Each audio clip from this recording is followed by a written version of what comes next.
Oil prices have come under pressure after US President Donald Trump spooked energy markets over the weekend.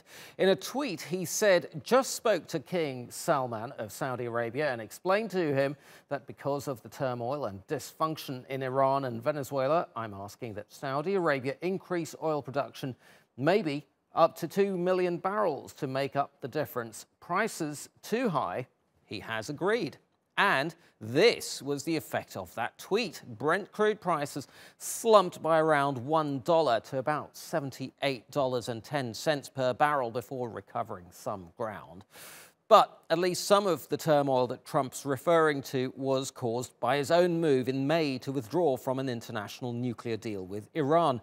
The reimposition of US sanctions curbed Iran's ability to produce and export oil, sending global prices higher.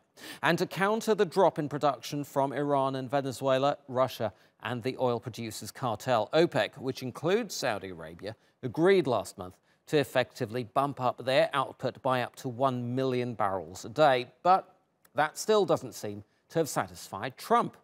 Now, earlier I spoke to Derek Brower, the managing director of research for Petroleum Policy Intelligence.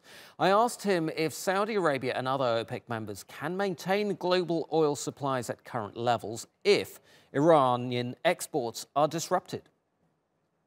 In the past 18 months have shown OPEC's ability through cutting production to increase the oil price. They didn't officially say that that's what they were seeking to do to increase the oil price. They said that they wanted to balance the market. But clearly, their actions have helped bring the rally in prices. Is it manipulating prices now, as Trump accuses? Well, it's a bit rich coming from him, frankly, because one of the other reasons for the increase in the oil price is to do with Trump's own political interference in oil markets, his sanctioning or threats to further sanction Venezuela's oil sector, and of course his withdrawal from the nuclear deal with Iran and his wish to reduce Iranian oil supply to the market to zero. It's lost some barrels that it's exporting to the market already. But over time, if Trump gets his wish, which is to see zero exports to the market from Iran, then you're looking at a loss of